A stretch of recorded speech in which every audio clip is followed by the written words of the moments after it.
Take it ഈസിയുടെ മറ്റൊരു പുതുപുത്തൻ എപ്പിസോഡിലേക്ക് ഏവർക്കും സ്വാഗതം.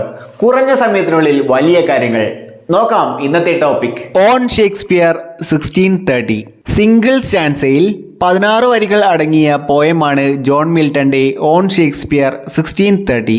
മരണപ്പെട്ടുപോയ ഒരാളുടെ ഓർമ്മയിൽ എഴുതിയത് കൊണ്ട് തന്നെ ഈ ഒരു കവിതയെ നമുക്ക് എപ്പിറ്റാഫ് എന്ന് പറയാം.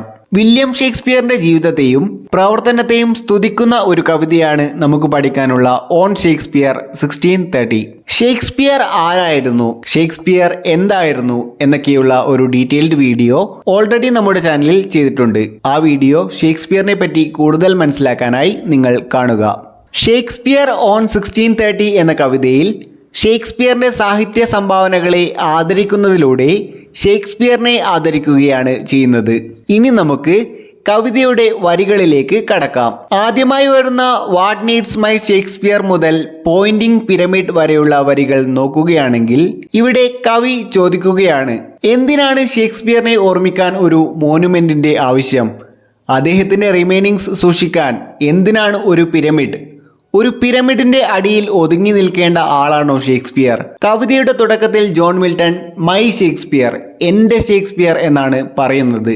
സോ ആദ്യത്തെ 4 വരികളിൽ മിൽട്ടൺ ചോദിക്കുകയാണ്, ഷേക്സ്പിയറിന്റെ റിമൈനിങ്സ് സൂക്ഷിക്കാൻ ഫിസിക്കൽ മോനുമെന്റിന്റെ ആവശ്യം ഉണ്ടോ? അങ്ങനെയൊരു മോനുമെന്റിന്റെ ആവശ്യം ഇല്ല എന്നാണ് അദ്ദേഹത്തിന് തോന്നുന്നത്. രണ്ടാമതായി വരുന്ന ഡിയർ സൺ ഓഫ് മെമ്മറി മുതൽ ലീവ് ലോങ് മോനുമെന്റ് വരെയുള്ള വരികൾ നോക്കുകയാണെങ്കിൽ കവി പറയുകയാണ്, ഓർമ്മയുടെ പ്രിയപ്പെട്ട പുത്ര, പ്രശസ്തിയുടെ ഏറ്റവും വലിയ അവകാശി, അങ്ങക്ക് എന്തിനാണ് ഒരു പിരമിഡിന്റെ ആവശ്യം? പിരമിഡിനേക്കാൾ എത്രയോ വലുതാണ് അങ്ങയുടെ പേരും പ്രശസ്തിയും പാരമ്പര്യവും. ഷേക്സ്പിയറിന്റെ ഓരോ കൃതികളും അത്രയും വണ്ടർഫുള്ളാണ്. ഓരോ കൃതികളും പിരമിഡിനേക്കാൾ വലിയ അത്ഭുതമാണ്. ആ കൃതികളെല്ലാം വായിച്ച വായനക്കാർ അദ്ദേഹത്തെ അവരുടെ മരണം വരെ കൊണ്ടു നടക്കും, ഒരു മോനുമെന്റ് പോലെ. അതുകൊണ്ട് പിരമിഡിനെ പോലെ ഒരു ഫിസിക്കൽ മോനുമെന്റ് പണിയേണ്ട ആവശ്യം ഇല്ല. മൂന്നാമതായി വരുന്ന 4 വീൽസ് മുതൽ ഇംപ്രഷൻസ് ടുക്ക് വരെയുള്ള വരികൾ നോക്കുകയാണെങ്കിൽ ഇവിടെ കവി മറ്റുള്ള പോയറ്റ്സിനെ കവിതയിൽ റെഫർ ചെയ്യുന്നു. ഷേക്സ്പിയർ ഒരു ക്രിയേറ്റീവ് ജീനിയസ് പോയറ്റും ഡ്രാമാറ്റിസ്റ്റുമാണ്. ഷേക്സ്പിയറിനെ പോലെ പവർഫുള്ളായ രചനകൾ കൊണ്ട് ലോകത്തെ മാറ്റാൻ ശ്രമിച്ച എഴുത്തുകാരെയാണ് കവിതയിൽ റെഫർ ചെയ്യുന്നത്. എന്നിരുന്നാലും അവർക്ക് ഷേക്സ്പിയറിൻ്റെ ലെവലിലേക്ക് ഉയരാൻ പറ്റിയില്ല. ഷേക്സ്പിയറിൻ്റെ പോപ്പുലാരിറ്റിക്ക് മുന്നിൽ അവർ ഒന്നുമല്ല എന്ന് കവി പറയുന്നു. ഷേക്സ്പിയറിൻ്റെ രചനകൾ വായനക്കാരെ വലിയ രീതിയിൽ ബാധിച്ചു.